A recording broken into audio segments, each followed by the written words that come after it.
How do we define Black history? Is it a plethora of stories about slavery confined to a single 28-day or 29-day month? Is it a watered-down, 2-hour version of what the Black experience is really like? Or does it look like your tired peers in your 9th grade social studies class complaining to you about how exhausting it is to be learning about Dr. King for the 10th time since 2nd grade? In light of our current socio-political climate, the need for non-conventional Black stories to be integrated into American history and English curricula is at its highest, because they convey to students the adversity African Americans face on a day-to-day basis, and how several of them have learned to create and innovate in spite of this. Now, I was raised in an environment where several people I was close to didn't look like me. My mother is a Pacific Islander, my father is Black, and for all my life, we've lived in an area populated by a small minority of Black family, friends, and overall students. In school, we were taught lessons about several European inventors and innovators like Leonardo da Vinci, Charles Darwin, Albert Einstein, Susan B. Anthony, Christopher Columbus, Abraham Lincoln, the list goes on. But I can never necessarily fit myself into the mold of these narratives solely because they were presented through a lens that I could not personally identify with, and they didn't feature individuals whose stories even vaguely resembled my own. Now, granted, we would learn about Dr. King and Rosa Parks when February rolled around out of the school's own obligation. Good morning, everybody, and welcome to another episode of Two Women, Two Opinion with your girl, Marty. And Taj. We back at it again with another one. So the reason why I played that clip this morning is because a lot of our stories today is about teaching. Well, a lot of them be about teaching anyways. Even just teaching in a Black community that is just not a monthly thing. It's the 365 days a year, 7 days a week, and 24 hours a day.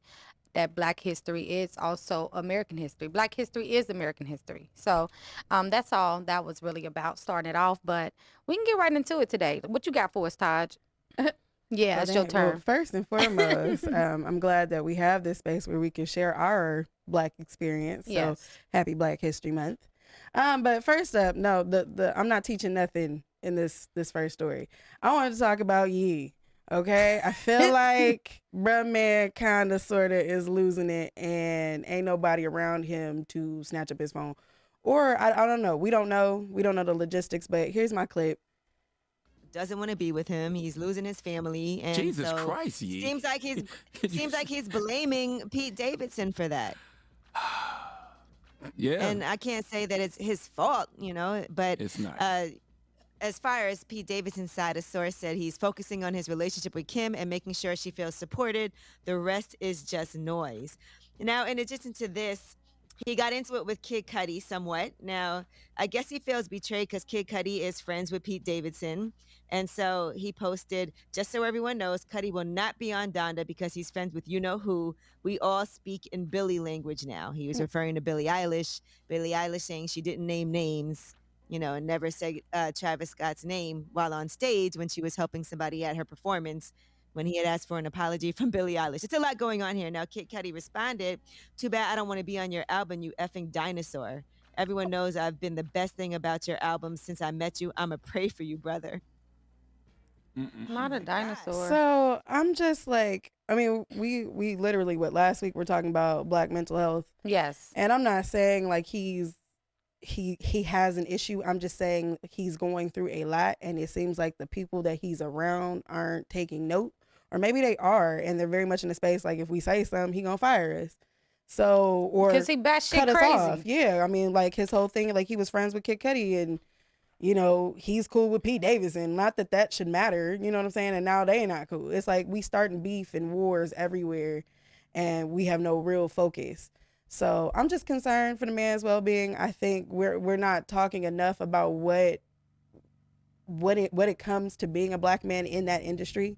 So I'm just concerned. Like the core. But this is also Yeah. a teaching moment if you think about it. Right, Because maybe it is. Yeah. it's giving us a reason to get deeper into the core because we already talked about Black men not being able to be vulnerable. When he get vulnerable, he breaks all the way down where he called what do we call it? That's spiraling. Yeah, no, they was calling it something when he was breaking down and spiraling out of control. But Yeah. it's true. I feel like it's hard for us to get to the core of the problem when we have so much blocking. And like you said, there may be people in his team that fear him. Yeah, I And feel like fear it of has to be losing some a kind. It job, has to losing be something. opportunity. Either y'all don't care enough, like it's all about the money, or y'all do care, but we're in a place like if we say something, he gonna shake on us, cut us loose. But or he might flip out on them. He gonna go on Twitter, then he gonna get the Twitter fingers and all that. See, that's the thing about Kanye. I don't know if I will be able to be a part of the team like that. I will have to separate myself from something like that because, like I already told you, I'm a big energy person. So if he's feeling it, Absolutely. I'm gonna probably feel it. And he's not about to make me go bash shit crazy in front of the world. No, not Girl, I happening. mean the text messages, posting the text messages. Mm-hmm. You know, Kim was saying like, you know, this is gonna cause a you know, something really bad to happen to Pete Davidson while he out, you know, doing his normalcy. So I don't know. I feel like in one way or another, that man Kanye for needs you some there. kind of help. I'm not saying he has a mental issue. I'm just saying he's going through a lot. Definitely He has. just left his house. He left his kids.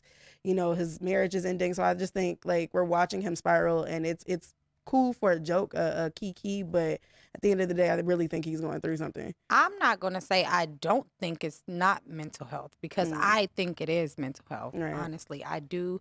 And it could spiral from his mother, so it could have went all the way from there Yeah. till now. So I just feel like it's definitely a part of mental health in some kind of way. And if you're a part of his team, I know you probably won't hear this, but you should look out for your boy Where your real because he's friends at? yeah, where your real friends.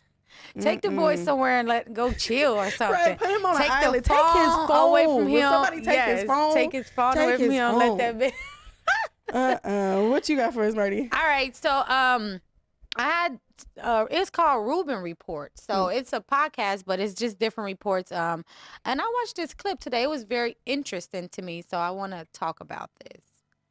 All right, we got one more for you. I wanted to do a little throwback clip because February is Black History Month, as they say. That's what I'm told in my Google Calendar. And we found this video of Morgan Freeman on did it 60 twice. Minutes. This is about 20 years ago. That's why I wanted to talking play that. Mike Wallace about the importance or perhaps the insignificance of Black History Month. Black History Month you find Ridiculous. why? You're going to relegate my history to a month? Oh, come on. What do you do with yours? Which month is White History Month? well, come on, tell me. Well, I'm Jewish. Okay, which month is Jewish History Month? There isn't one. Oh, why not? Yeah. Do you want one?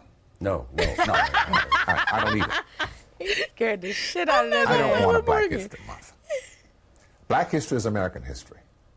How are we going to get rid of racism until... Stop talking about it. I'm going to stop calling you a white man. Yeah. And I'm going to ask you to stop calling me a black man. I know you as Mike Wallace. You know me as Morgan Freeman. You understand what I know this white guy named Mike Wallace. You know what I'm saying? Pretty good, huh? Remember the old days when you could turn on don't network like him. television? I don't It really either. actually made sense. Just a few more words. from Look, him. we've got a month for everything. There's Gay Pride Month. There's Black History Month. We got months for all of these things. It's all of this sort of symbolic silliness. But the real moment in that, the kernel in that little video there, is when Morgan Freeman I don't like looks him. directly at Mike Wallace after he says he's Jewish. And he goes, do you want one? Meaning, do you want a month? A Jewish History Month. Maybe there is one. I actually don't even know. They probably added one since. Do you want one? And Mike Wallace is right. No, whoa, what? All right. Why would I want one of those, man? I don't want that. I'm not. Oh, Who, my that's, I God. want to know who this. I'm gonna take my time out of my day and find out who Please he do. is. So I was gonna say that for both of us. Just take some time to watch some of his videos. I feel like he is one of those people where he takes one thing that someone says and be like, oh well, this is how everyone should stand, and why talk about something that happened 20 years ago now in Black History Month. And then the remark at the beginning of the video is what So it says. so in it's my phone. in my Google Calendar. First of all, so you My- got an Android? So I agree on the part that Black history is American history. It should be celebrated all throughout the year. Absolutely. 365 days a year. But I do also feel like racism still exists and we shouldn't just stop talking about it, okay? I feel like we need to talk about it more. Hell, definitely talk more in schools, in homes. And I was watching the Parkers last night. This is why this sticks out to me. So I was watching the Parkers last night. I don't know if you noticed, like any of your shows that you watch, the daily shows, definitely from back in the day, they're showing a lot of the Black History episodes. Yeah. So Kim and Stevie, they had to do a project on Black History Month, and they decided to do a project on experiment everyday items. Like basically, if it was invented by a Black person, they couldn't use it. Okay. So basically, they couldn't use anything. Yeah, I think I've seen something. So like that, yeah, so they couldn't use basically anything, because if you know and you're taught, a lot of our everyday items were invented by Black inventors. But it was funny and also educational at the same time. So that's what I'm saying. It was kind of giving the insight of, wow, this person invented this, and this you learn at the same time. Day to day, yeah. Right, but then again, it wasn't like pinpointing the racism or anything like that. But I feel like we should still talk about it, because on our day-to-day life, we still have people that is infected by racism. I'm pretty much blessed that I haven't had no serious interaction with like a Karen or nothing like that, because I know I'll be in jail. I'm gonna beat your ass. I'm gonna be honest. So I haven't had anything like that, and I pray every day that nothing like I pray for a shield of protection for stuff like that, because I know other people's reactions is different, you know. So I feel like I don't think we should stop talking about racism. I think we should be more knowledgeable and Be more start aware of it. teaching. Yeah, and Absolutely. let's make it a teaching topic versus color, you against me against More, you. less of a lifestyle, more Right, of, and like, it can be a educational united type purposes. of yeah. And I feel like I agree with what with he's- Morgan, yeah. absolutely, and I also feel like I mean, unfortunately, Black History Month is the shortest month. Right. Right. That's the only downside about Black History Month.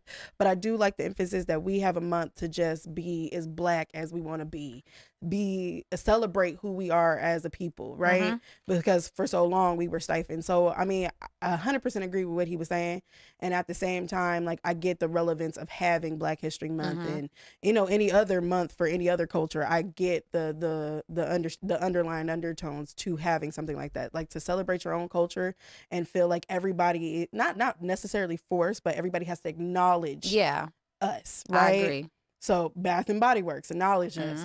Dove acknowledge us. Like, there are people out there Five and that Below. are, you know what I'm saying, that are with us, that stand for us, and they are making themselves heard as well during this kind of month. So I don't agree. know. And on appreciate top of all of that, it gives for the teaching moments, you know, in school they try to take out Black History Month from learning in history class. It gives the teachers that month to actually teach the Black History Month. But And it's that's where I feel like Morgan saying, like, American history, it shouldn't just all be year. February. It should be all year, and we but should be they're teaching taking Black it out the culture all year. syllabus, and I feel like with this month, it kind of gives the teacher, you know, like, okay, I can do this kind of like Thanksgiving, and you like all fall, we can Right. decorate our classroom with fall. So Black History Month, we can put Black inventors around the classroom. We can put Black musicians. We can put the Black fist up, and it wouldn't be like, what oh, you're you're just saying. throwing Black Lives Matter in our kids' face. You're actually teaching them the power of the history of Black people.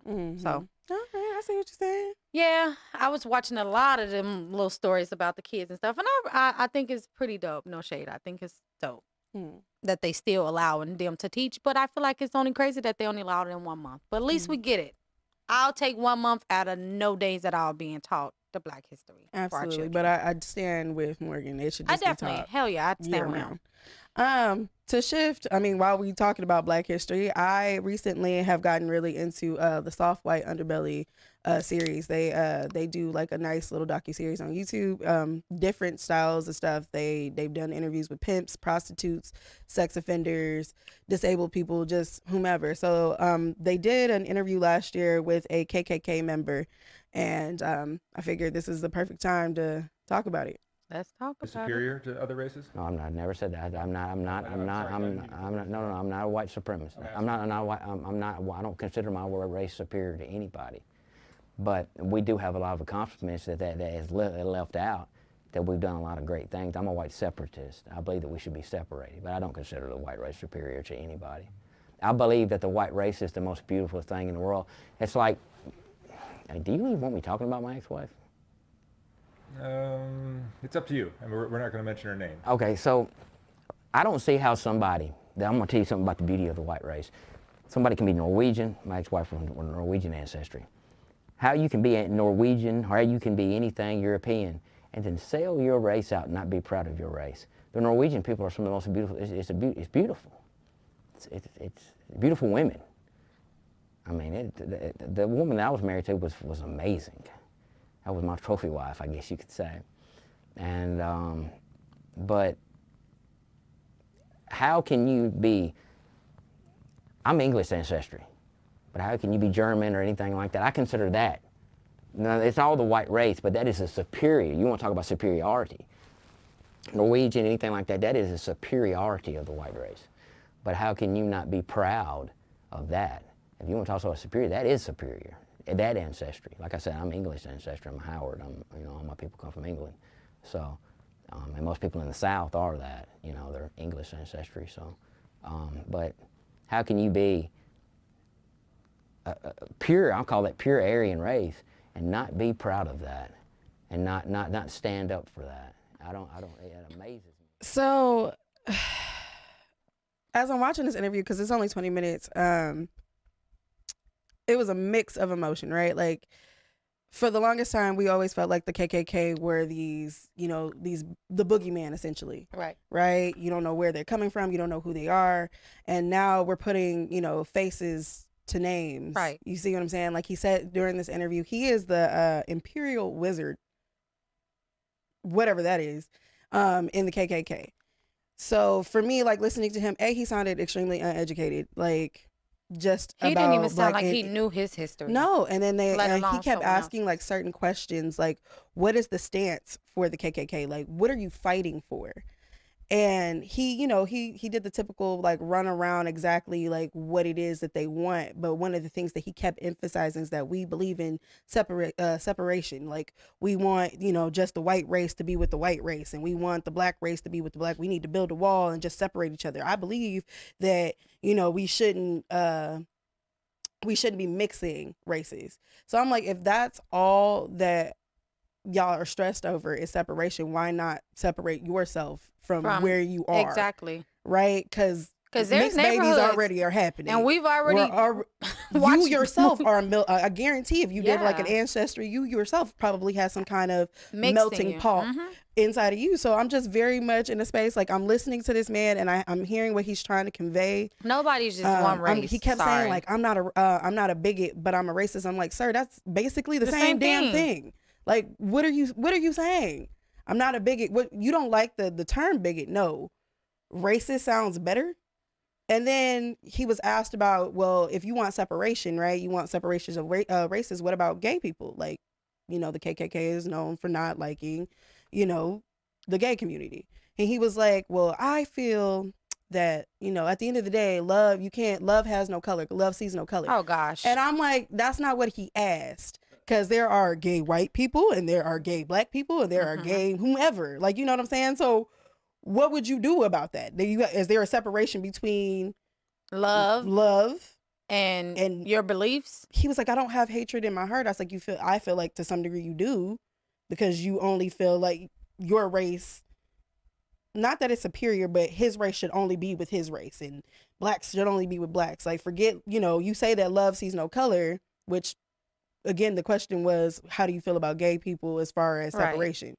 Right? He was just he didn't have babbling. It's like you wanted to put on your outfit and go babble. But these are the people that, like I said, for the longest time that we saw as like the boogeyman. Now we have faces to names, and it's like these people are just uneducated. They're ill-formed. They are a product of a society where it's very much inbred, right? He's from Mississippi, right? So whatever that culture is, it's just in Mississippi, because you go to LA, you have other problems. And race isn't so much of a bigger deal there than it is in Mississippi. True. He said he grew up in a neighborhood which was predominantly white, and he had like a Black nanny. So of course, you're not up just dealing like with, it was in slavery times. Yeah, you're not in a culture where you're seeing women, Black women are running CEOs and things of that nature. You're in a place where a Black woman is your nanny, and that's how you put Black people underneath you. right? I don't know. I just feel like like you said, he's very much uneducated. He doesn't even know his own history, let alone others' history. Like you said, he was placed into this small bubble around people that look just like him and around people that treated him the way that he's treating others. Exactly. So it's normal. Like you said, if he went to a different part of the world or even the country, he would have felt a little different growing up because he said everyone he had is moved different. To, like Oregon every place at one is different. Point. Every place is different. He said he moved to Oregon at one point. Right, and that's what I'm saying. Like, you're going to places where ain't nobody in Oregon. Where your race might be the predominant race, right? And you're probably surrounding yourself with people that are like-minded. He looked that up on Google before he moved to Oregon. He said, what is the population of whites? I think, because there's, that we talked a few times about how the KKK should be really looked at as a terrorist group, and then you kind of have to, like, look at who's running it now and be like, are they? Yeah. Can we consider them a terrorist group? But I just feel like anything else with growth, just like with Black people. We talk about with Black History Month, we talk about how we weren't allowed to learn and have knowledge. And now with us, we got people in the White House. We got people in the senator houses. We got mayors as Black people. So I feel like the growth with everything is what really matters. And with him, it doesn't seem like he's growing. It just seems like he's stuck in that same the KKK mode. goes, like, they don't have a real mission anymore. Yeah, like it's not what mission, it was. Basically, at this point, like you said, there's been so much growth and so much evolution. Yeah, that the KKK there's a very small space for the KKK. What I feel like we need to be more focused about and more worried about is the politicians, right? Mm-hmm. Because there are still people that have actual power, ties to the KKK. And these are the people that believe in stuff like separation. Mm-hmm. And we live in a country that is built off the backs of other races. I mean, you got to think about it. What is gentrification? It's a modern form of separation. True. It's a modern form of segregation. True. I want to say, and gentrification comes in so many shapes. I heard someone say the other day. They said, "Well, when gays move in the neighborhood, that means the price of the property go up." I said, "Well, shit.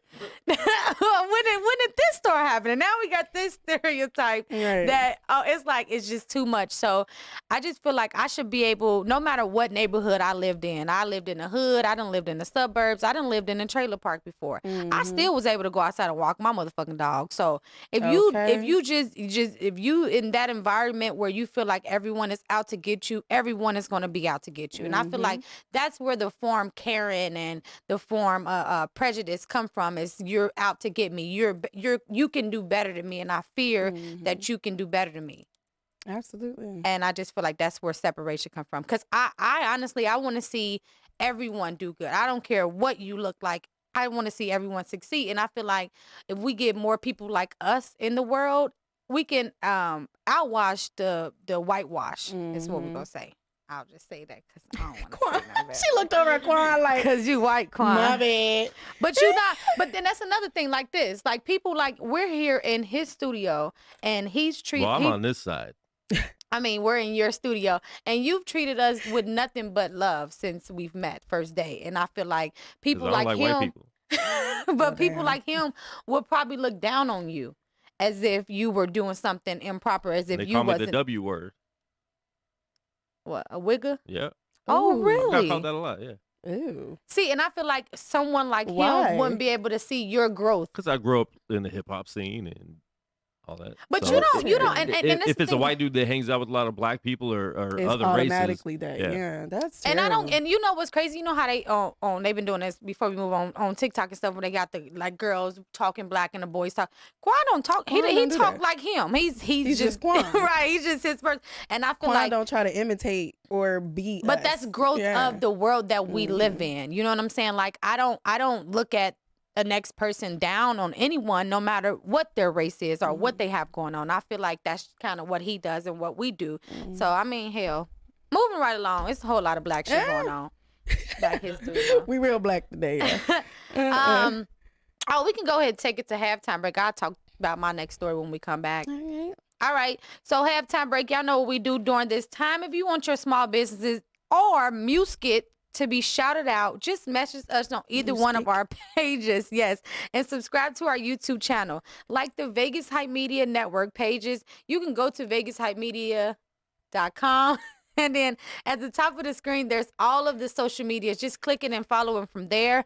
Also, you can go to Two Women to Opinion or Instagram and message Taj. Yes, she's in control of the Instagram. And she'll get you there if you need any help with anything. She wants y'all to know it ain't her not responding to y'all messages. I check our messages regularly, and I check our emails regularly.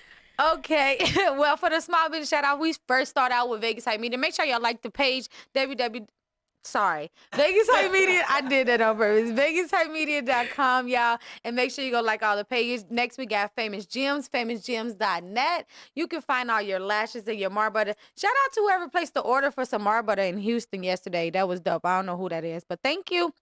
Next, we have Transcend Jury. That's Sean, y'all. She made me this bracelet for Valentine's Day. It is so beautiful. It's actually a watch holder, an Apple Watch holder, or whatever. I don't even know what it's called. Tell her I need one. Next, we have Taj. What you got for us? You got Wild Bartending for all of your bartending needs. Y'all can DM me at Taj Wild on pretty much any platform, or email me at tajwilder91@icloud.com. She might get bucky naked. I will not get naked. Next, we have Creative Hands and Minds. You contact her on Facebook at Missy Harris. Next up, we have K Connect. That's K and Connect with a K.com. They can help you out with any business needs or and adventures. Last but not least, we have Big Head Unique Designs LLC on Facebook, Instagram, TikTok, and you can find her at bigheaduniquedesigns.com. Get at them. What we listening to today? So last night, y'all, I was on Instagram and I was headed to the gym, and I stumbled upon this artist called Spectro the King, and he just put out a song called Plenty Rounds, and I think it's dope. It's lit. Plenty Rounds. Play it for us.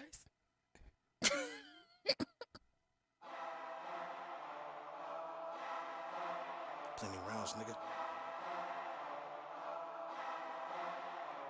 Coming straight up out the trenches, man, you thought I'd never make it out of get into this money. What you doing, what you lying about? Talk about you feel no slide on out what you are riding out of show and person colors. You gotta test it when the camera there. Color for your backup, like they know we coming plenty rounds. Hit him like it's fast, do the dash, that's an in and out. Nigga downtown and I'm a pound, not the life out. Chasing up the fame with the money, never take the clock. Remember when I run my first rap, it was trash. Gotta treat it like an X upgrade from your past. Gotta taste the street, money knew I had to make it back. When it started coming quick, another 5 came last. Started rapping for a change, elevated my game. When I slang, gotta beg you catch a feeling, second space, me not the same. See the beat out of eye, love me looking double page, that's a face. Every blue stack sitting on the right. It's all love when they see you going up. Put my trust in the social, cause nobody on me not. Bad bitch, hella thick. Everybody wanna number. They the type to get the gram when they DM, now she know. Tryna really spit game before you pop. Now it's over, all it takes is little flips. Now your money running over, that's emotion.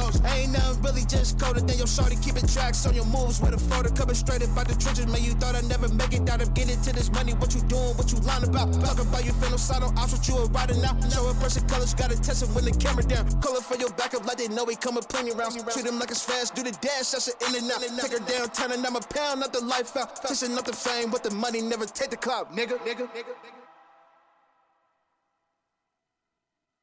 It's cool. I be just trying to do, huh? Oh, I be just trying to do stuff. I be trying to do stuff at the last minute. It's all good.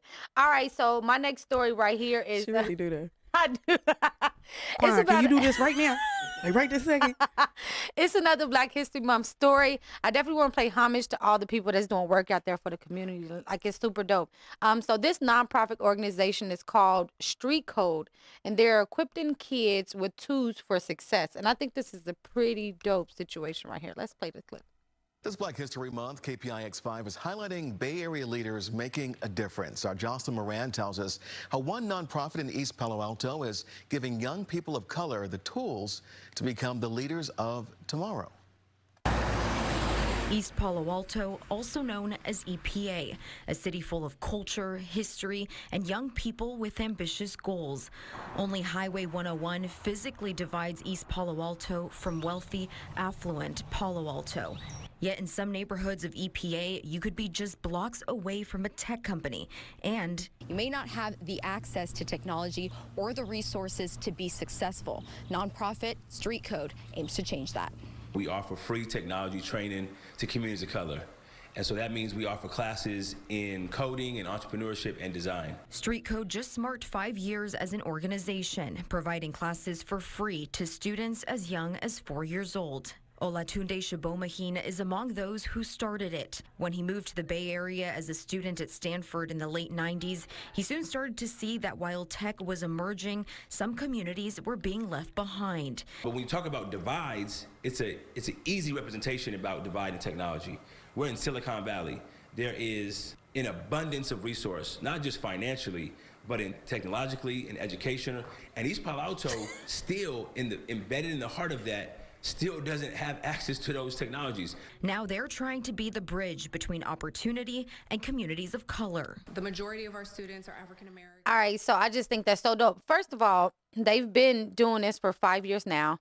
In their first class, they only had 20 kids, but now they're serving over 3,000 kids of color in their area. Now, like she was going to say in the next clip was everyone is welcome, but they are targeting the colored, you know, like the Latino, the Black, the colored. That's what she said. That was her words, what she was saying. But everyone is welcome from all different backgrounds, but we are targeting the African American community and the Browns and Blacks. I love the mission. Yeah, and I feel like if we would have had this opportunity as kids, how technology is now. Girl, I mean, we were. I think everybody was a little bit of a coder MySpace days, right? So everybody has some coding. Yeah, just because you put a little Chris you know, Brown behind Chris your background. Brown, a little bedazzling, right? But yeah, I just we would have feel had that program. We could have took MySpace to a whole nother level. Maybe we would have been Facebook owner. We would have had Meta right now. What I'm saying? All right, so I just feel like this is a genius idea. I love our people. It goes with the topic that we would just talk about. You learn, each one teach one. This is a chance that I've never had, and I wish I had the opportunity, of course, because technology today is like number one, if you know. So they're teaching them coding, gaming, hacking, and all type of stuff. So they're teaching them everything, and they give them free equipment, and it's virtual right now, so they're able to touch more people. They're actually trying to expand this to, you know, nationwide and go all over the country with it, and I feel like they're good. They're in the right order to do so. That's one thing I've been working on myself. I feel like a lot of us have to start giving at least some of our time to doing something selfless on a week to week, day to day basis. Like if it's, you know, you taking sandwiches out to the homeless or handing out masks or whatever, just I think everybody should try to do their part somehow, some way. That's how you better, you know, our world.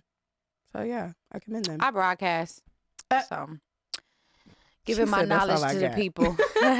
No, I like that's one thing like I've done in the past. I haven't done it recently. I'm not gonna lie. When I first moved to Vegas, me and Sean was trying to do we called it Heat the Homeless. It was one of our friends back in Cincinnati. He started the event up and got it going. It was beautiful. It was a great turnout. So we tried to take the idea and, you know, expand it here, and it's not that easy. Here, like in Cincinnati, we can give food out to the homeless and give them clothes and stuff without a problem. Here, you need a permit. Lord. Yeah, so you can't, if you get caught giving people stuff here in Vegas, you can get in trouble. I mean, they probably not going to get you in trouble, but they're going to tell you stop. You know, you can't just give stuff away.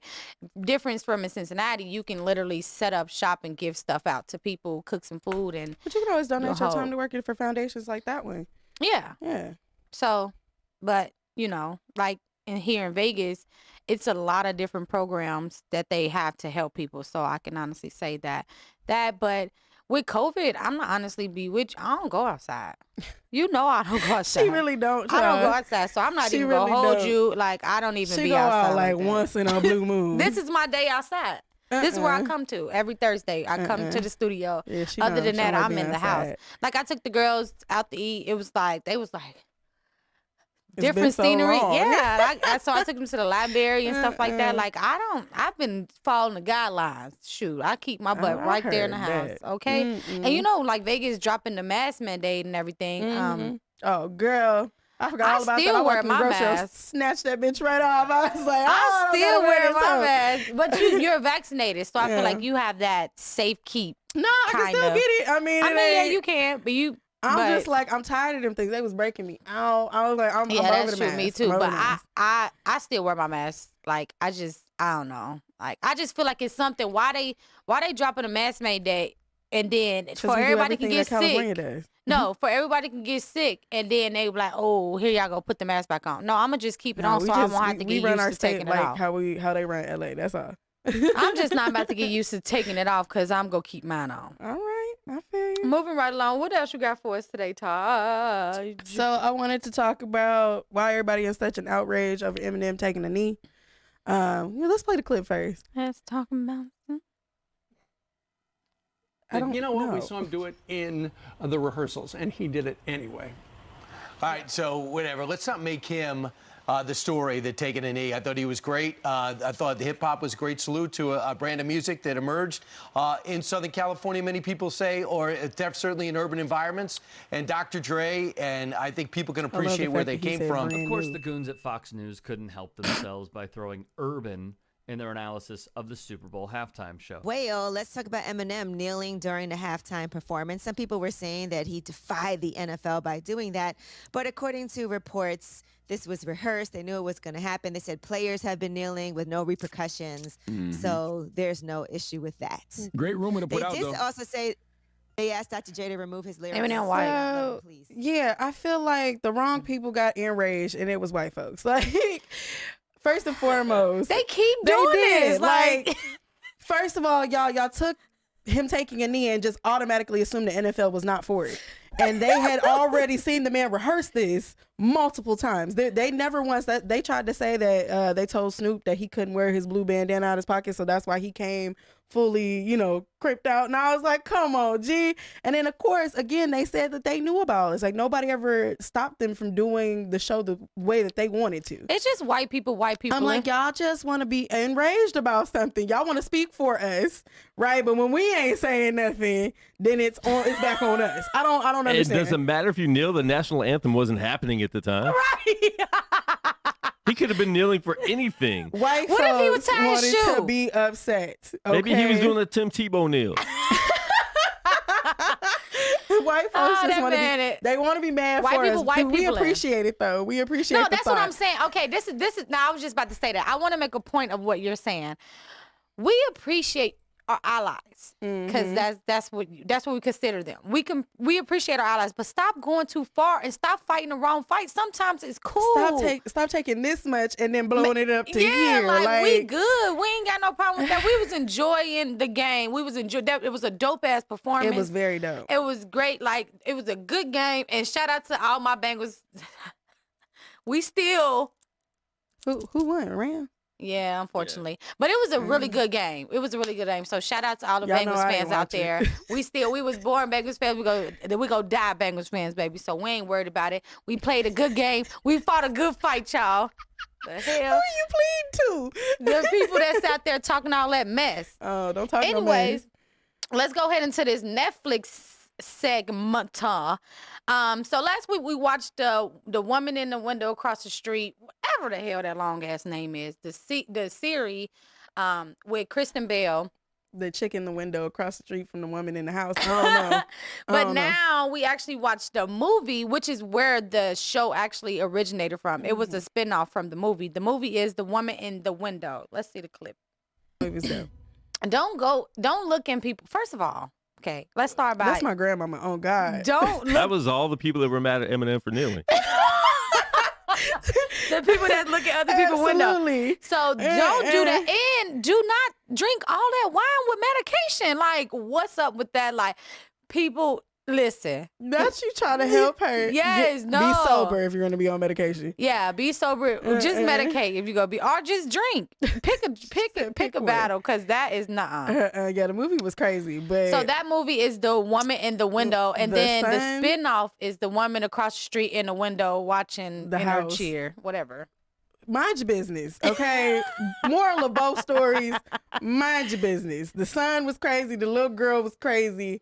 Mind your business. Stay out folk business. Oh, You no, don't see- ever have to worry about them coming across the street killing you, okay? One thing I can honestly say is the little girl fooled the fuck out of me. Now, I never was fooled by that little girl. When the beginning she was sweet, like, but the son, he was weird as soon as he brought the candle over. I'm like, it's raining balls outside, and you like, my mom asked me to bring this I candle love over real the fact quick. that like- he played like he was slow. Like I assumed from the jump that he was touched, and I was like, "Oh, he just coming next door to give a candle," and then come to find out he really a mass serial killer. It's the fact that the father had the wife, the new Oh, we wife, spoiling on shit out of standby. this. Yeah, don't. We didn't say the whole thing, did we? Yeah, we did. The son killed everybody. Okay, so next week we need. Okay, so if you guys want to watch it with us, so that we can just be watching stuff at the same time, we are watching the Tinder Swindler. Say Twitter. I'm gonna watch it again just to make sure I get all the details. So it's called the Tinder Swindler. I'm not gonna do the. We'll do the trailer and everything next week. Okay. So basically, it's about this guy getting over on a whole bunch of females. So he got like $10 million from them. So, I'm not on no dating sites. God bless me. Cause hell to the fuck now. All right. Do you got anything else for us? Nah. All right. So let's go ahead and wrap it up with the gag of the week. So, so a parent says the Chicago public schools tried to cover up their disabled son being raped at school, not once, but twice. We begin with the story you'll only see on 2. Good evening, I'm Brad Edwards. And I'm Erica Sargent. Parents say their son was raped inside a school bathroom by another teen. What's worse, they say Chicago Public Schools is trying to cover it up. In fact, CPS tried to get a judge to dismiss the case twice, the latest today, but that was denied. I sat down with the parents after today's hearing. They want identities concealed, but they are speaking for the first time on TV, only to CBS 2. We want to warn you, the details may be disturbing to hear for some. How the heck did that happen in school? They sound like ISIS, don't they? We thought it'd be safe in school, you know? This mother and father say their 15-year-old developmentally disabled son was raped at least twice in a bathroom at Bogan High School. His attacker, they believe, another disabled teen. They say it came to light after their son confided in a classmate. And he told her what happened, and then she went and reported it to a teacher. Since then, the parents say Bogan staff and Chicago Public Schools have fought them at every turn, refusing to admit the attack happened or take steps to stop it from happening again, even blaming their son. They say while meeting with the principal, she asked their son to act out the alleged crime. So she Act told him out to the stand alleged. up and show me how it happened. And then, well, did it hurt? I mean, that was what kind of question is that? The parents didn't want to press charges against the other disabled teen, believing he needed help, but they are suing CPS, contending they failed to protect their son. They say an action plan was in place for both students, requiring an aide escort each one throughout the school building, but that didn't happen. Did you think that aide would even be supervising him as he went to the bathroom? Yes. After they filed suit, their attorney, Carolyn Daly, says she discovered the same boy had a history of aggressive behavior and sexual misconduct, including 27 conduct violations. He was found in a bathroom with 2 other students from the cluster program or special education program at Bond Elementary.